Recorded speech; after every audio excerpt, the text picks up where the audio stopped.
क्या आपका मैदा अक्सर खराब रहता है, खट्टे डकार, जलन, पेट में गैस रहती है, कब्ज रहती है? तो इस वीडियो में आपको 5 ऐसी ग़िज़ाएं बताऊंगा, अगर आप ये अपनी ज़िंदगी से निकाल दें तो इंशाल्लाह आपका मसला ये काफ़ी हद तक बेहतर हो जाएगा। ये वीडियो अंत तक लाज़मी देखें। बिस्मिल्लाहिर्रहमानिर्रहीम। मेरा नाम डॉक्टर उमैर है। ये नीचे मेरा व्हाट्सएप नंबर दिया हुआ है। इस वीडियो रिलेटेड या हेल्थ रिलेटेड कोई भी क्वेश्चन करना चाहते हैं मुझे व्हाट्सएप कर सकते हैं। सबसे पहले हमने क्या करना है, तेल वाली फ्राइड वो फास्ट फूड हमने वो नहीं लेना। उसमें चिकनाई की मिकदार बहुत ज्यादा होती है, वो हमारी तेजाबियत मैदे की बढ़ा देती है, उसमें हमारा हाथमा बहुत स्लो हो जाता है। कोशिश करें हमने ये नहीं लेनी।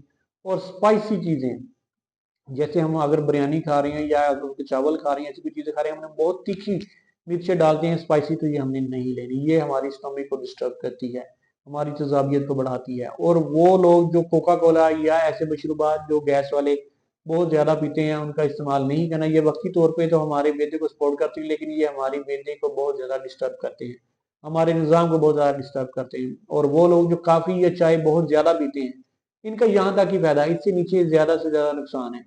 1 से 2 दफा तो आप दिन में ले सकते हैं, लेकिन ज्यादा मकदार में नहीं लेनी, क्योंकि ये कैफीन जो होती है वो हमारी मैदे की तेजाबियत को बढ़ाती है और दर्द पैदा करती है, हमारे स्टमक में इन्फेक्शन पैदा करने के चांसेस बढ़ा देती है। जंक फूड और हाईली प्रोसेस्ड फूड वो हमने नहीं लेने। कोशिश करें कि वो जो घर पे ताज़ा ग़िज़ा है उसका हमने इस्तेमाल ज़्यादा से ज़्यादा करना है। कोशिश करें फाइबर वाली चीज़ों का हमने इस्तेमाल ज़्यादा करना है। दाल, सब्जियां, दलिया और दही, इनका इस्तेमाल ज़्यादा से ज़्यादा करें। 8-10 गिलास से ज़्यादा लिक्विड का इस्तेमाल करें और कोशिश करें छोटी बाइट लें। छोटी बाइट लेके आपने खाने को अच्छी तरह चबाना है। सुन्नत इब्राहिम में भी है, अगर जो एक नमाज़े को 32 दफा चबाता है तो उसका मैदा कभी भी खराब नहीं हो सकता, क्योंकि हमने जो दांतों का काम आंतों से नहीं लेना, वो हमने मुंह से ही लेना है। अपने खाने को अच्छी तरह चबाएं सलाइवे से, वो अच्छी तरह मेल्ट हो के वो फिर इजीली वो डाइजेस्ट हो सके।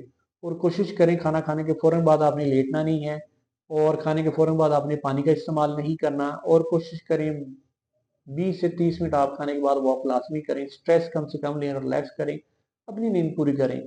जो अल्लाह ताला ने रिज़्क आपकी ज़िंदगी में लिख दिया है वो आपको मिल के रहना है। इसके पीछे ना भागें, अपनी सेहत ना खराब करें। अल्लाह आपका हामी नासर हो। कमेंट सेक्शन में जाकर अपनी राय लाजमी दें, लाइक और सब्सक्राइब लाजमी करें। जज़ाकल्लाह।